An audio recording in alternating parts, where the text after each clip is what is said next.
Senator Marcoleta is next to interpolate.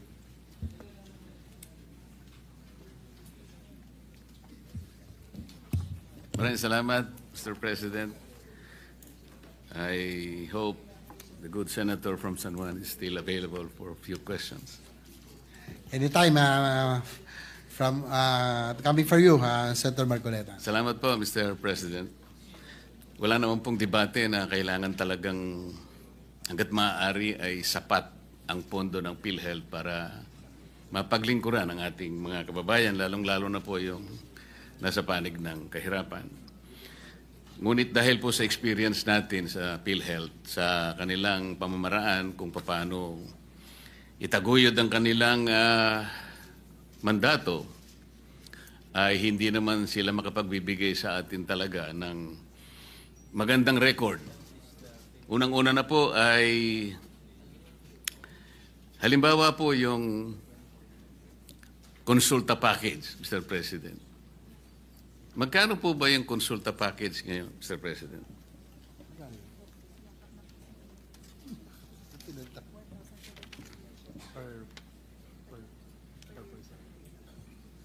Mr. President, itong konsulta package, yung maganda tinanong nyo, pinalitan na po nila yung pangalan, naging Yakap Caravan na.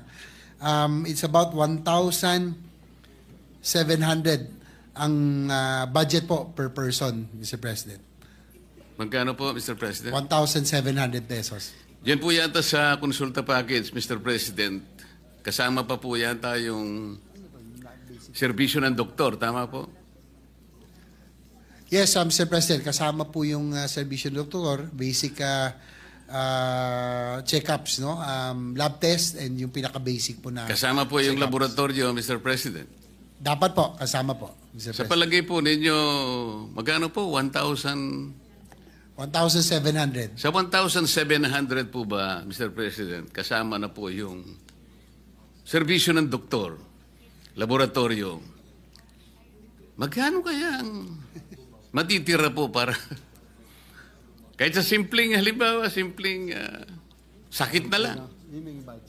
Na-estimate po ba ninyo, Mr. President, na talaga namang hindi na realistic naman yung 1,700. Siguro po noong 1950 siguro, baka sakaling mataas pa po ang mataas pa po ang halaga ng piso noon. 1950 siguro, ang palitan ng dolyar siguro, baka mas mataas pa yung, baka isang 5 centimos natin noon isang dolyar ng Amerikano, Mr. President. Hindi ko po alam.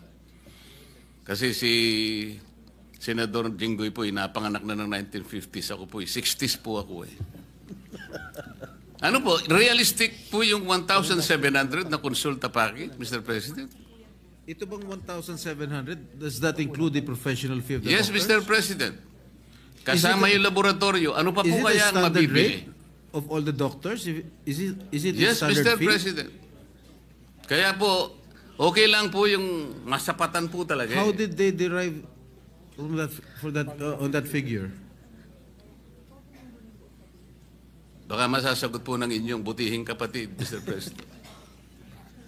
Yes, Mr. President, sa totoo lang po na medyo, kung titignan nyo, 1,700 for the basic check-ups and lab test, including doctors, para pong ulo pa. Pero tinaas na po natin tinaas na po ito na, nung una po ay 1,200.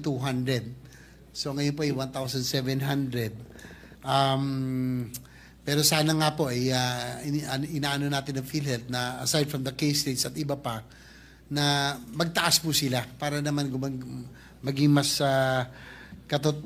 maging katotohanan. Tama po kayo. I agree with you na hindi na ho realistic. Pero kahit pa paano, this is the budget that was given to all. Do you have any breakdown of it? Kasi ang laboratory test, pagka CBC, yung complete blood count, lagpas 1,000 na po yan. Kung kumpleto talaga yung gusto nyo malaman sa inyong sa resulta sa blood test. Tapos may doctor's fee pa. I don't think that is sufficient enough. In 1,700 is sufficient enough. Yan nga po ang aking tinatanong, Mr. President, kung sino po ang kumuwenta nito kung ang kumuwenta po nito ay taga dito sa ating bansa o baka naman po sa ibang bansa po na ibang klaseng salapi ang kanilang ginamit. Kaya nakakapagtaka po, pag pinag-uusapan po natin ng isang napakamahalagang pasilidad na talagang magiging sandigan po ng ating mga kababayan sa panahon ng kanilang karamdaman. Pero kung 1,700 po, alam po nyo, yung aking pong bunsong anak, meron pong isang simpleng alaga na aso. Alam po ba ninyo kung magkano po ang nagagastan niya yung parang paliguan? Kasi po may shampoo pa po yata ang importante na yung meron tagagupit po ng kanyang pati kuko po ginugupit at nagkaroon po ng Grooming. yung 1,700 po para sa aso hindi pa po Sapat.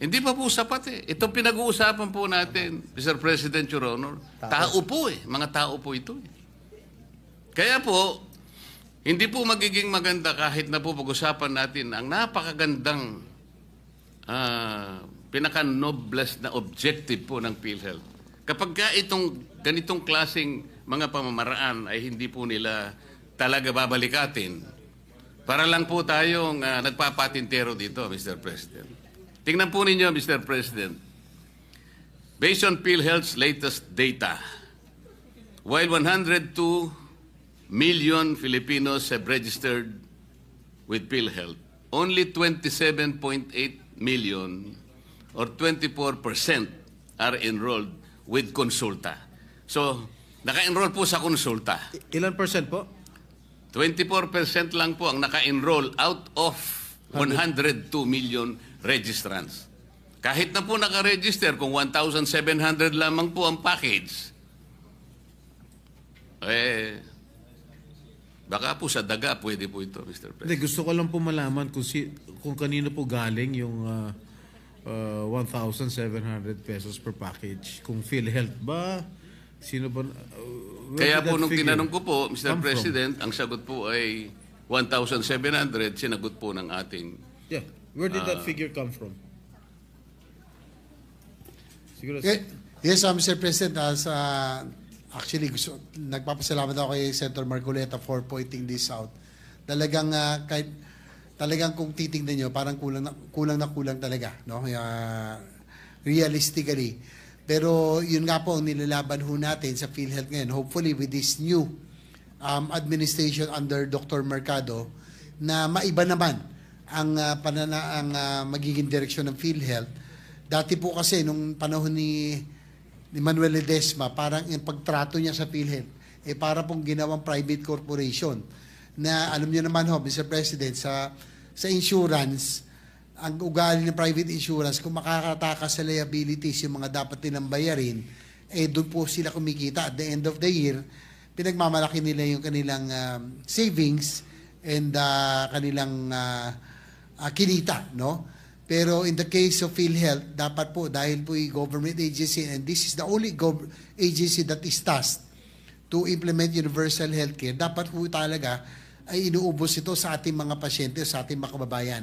Hopefully, Mr. President, with the new PhilHealth head who committed to adjust yung pong kanilang case rates, and they committed also to increase the participation of PhilHealth in every hospital billing, siguro dapat maitaas na rin po natin.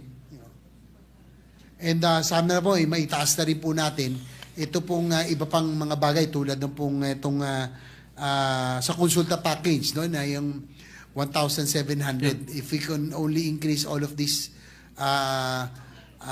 hopefully ano na nila, maiayos na po nila. Sabay nung nga cases ay mas malaking bagay po, Mr. President. Kailan po umupo yung bagong head, Mr. President, ng PhilHealth na sinasabi po ninyo? Kung hindi ako nagkakamali, Mr. President, parang 3 buwan pa lamang po siyang nakakaupo, no? Or bandang June, no? Hindi po, palagay ko isang taon na po siya nakakaupo mula nang palitan niya si Ledesma. Wala pa, no? For the record po. Siguro siguro March or April ho, Mr. President. Kasi nung kamakailan nandito pa si Ginoong Ledesma nung huling budget hearing na naging mainit pa nga yung ating deliberation on the floor, no? Nung nandito siya sa akin pagkakalam. Sa bandang Marso yata or February or March nung nakaupo si Dr. Mercado, Mr. Yeah, President. again, with the permission of Senator Marcoleta, where did those figures come from, itong 1,700? Did it come from PhilHealth? Ito sa consulta package. Yes, Sir Honor, Mr. President, that It I came from PhilHealth. PhilHealth. All right. So mga kapatid, mahigit na po siyang kalahating taon na siya ang head po ng PhilHealth, Mr. President. Tama po, Mr. President, halos kalahating taon na pala. Kasi po, sa tala po, ito po babasahin ko. First patient encounter, health advocates estimate that only 1% of the total population actually availed of consulta benefits. 1% pa lamang po, Mr. President, ang nakabenepisyo na po sa, ewan ko po kung paano na benefit sa 1,700. Pero 1% lang po, Mr. President. So kung 1%, ilan po yung pasyente na yun? O isa 115 million po tayo. 100,000 lang po siguro ang na-benefit. O baka hindi, mahina po tayo No, out sa of the kwenta. 100 million, you mentioned earlier, 24% lang yung nag-avail ng consulta package. 100,000. Ganun po ang kaawa-awang kalagayan ng PhilHealth. Tayo pong lahat gustong sumuporta eh.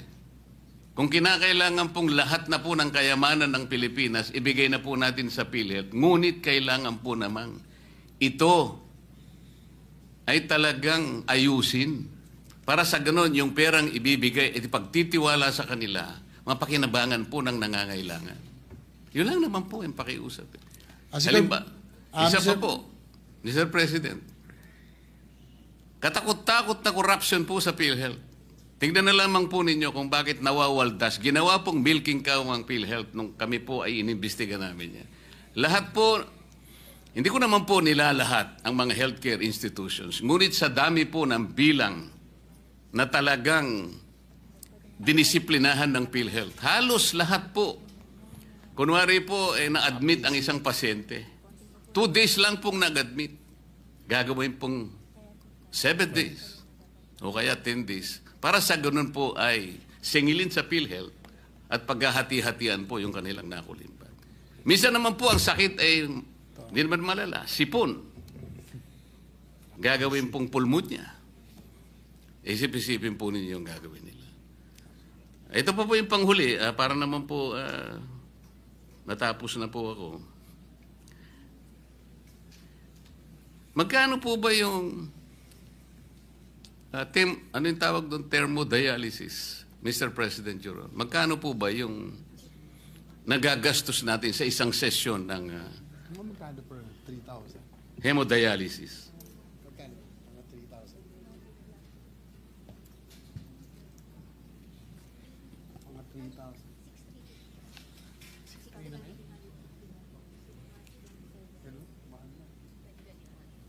6,300 na? Your Honor, Mr. President, sa huli pong itong latest, nasa 6,350 na per session. Per Your Honor. session? Ang Dati po nasa binabasa, 3,000 lang eh. Pero Per ngayon, session o per cycle? per session? Per session, Your Honor, Mr. President. So one day? 6,000? 6,350. So how can the... kaya ko po tinatanong, Mr. President, may palagay po ako ng pinagbasihan po ninyo ng inyong sagot, Mr. President, Your Honor, ay itong nakuha ko pong post dito sa social media. Ito babasahin ko lang po sapagkat nakuha ko lang po. Marcos Legacy. Dialysis, sagot na ni PBBM sa pamamagitan ng PhilHealth. Lahat tayo ay miyembro at kabahagi nito. Ngayon po, sabi niya, second post, BBM Youth Movement, libre na ang dialysis. Sa halagang 6,350 bawat hemodialysis session, sagot ng PhilHealth hanggang 156 sessions sa buong taon. Ang tanong ko po, sino na naman po ang kumuwenta noong 6,350? Kasi po kanina, yung konsulta, Nagtataka na rin po ang ating presiding officer kung sino ang kumuwenta ng 1,700. Saan po kinuha yung 6,350? Your Honor, Mr. President, dapat po sana under the UAC law, meron po tayo tinatawag na HTAC, no? Yung Health Technology Assessment Council, na ito po ay mga panel of experts, no? Mga spesyalista, na sila po dapat nagde-determine kung ano po yung mga, anything technical, sila po dapat ang tinatanong. So, siguro yan ang dapat natin malaman din kung sakaling magkaroon ng budget hearings o anumang hearings na nandito po ang PhilHealth, kung paano Yes, po nila nakuha yung pong amount na 6,350 per session. Dahil ang pagkakaalam ko kamakailan, dati ay nasa 4,000 pesos lamang per session. So, nagulat din ako na medyo tumaas na ng 6,350 from about 4,000 pesos. Your Honor. Mr. if I may- President, if kasi I may, po- dun sa 6,000 pesos, is that a government-owned hospital or private? 6,000. Any po, Mr. President, it's a government hospital or any private hospital as long as it's PhilHealth accredited, Your Honor.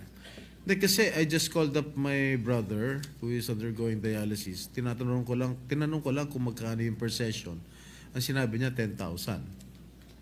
Well, it's in a private hospital. Ako naman po, Mr. President, nagtanong-tanong po ako, ang nakukuha ko 500 to 600 pesos. Kasi per session. per session po. Kasi kung 156 sessions per year, yung 6,350, halos 1,000,000 po yun sa isang taon. Ang budget po ng PhilHealth sa dialysis is 20 billion. Sa mga katwid, kung ito po ang batayan na halaga, 6,350, 20,000 patients lang po ang kakasa sa 20 billion. Magkano po ba ang isang dialysis machine, Mr. President? Between 600 to 700, 600 to 800 pesos.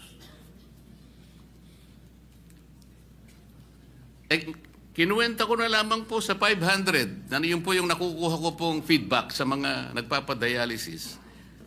Hindi po dapat 20,000 ang magiginabang. Tinaas na naman po nila. At the very least, Mr. President, 240,000 ang dapat makinabang. Ito na naman po, pag hindi nyo binantayan, this is again a possible source of corruption. Maraming salamat po, Mr. President. Thank you, Senator Marcoleta, for enlightening us through your interpellation. Senator Erwin Tulfo? Yes, Mr. President, marami nagpapasalamat tayo kay Senator Marcoleta. Actually, marami pang dapat talagang ayusin din ng PhilHealth, no? Yung mga binanggit nyo kanina, yung mga upcasing cases, yung mga cataract scam at iba pa, yan ay talagang dapat din nating masiguro na hindi na po mangyayari para mas magamit na maayos yung pong pondo ng PhilHealth.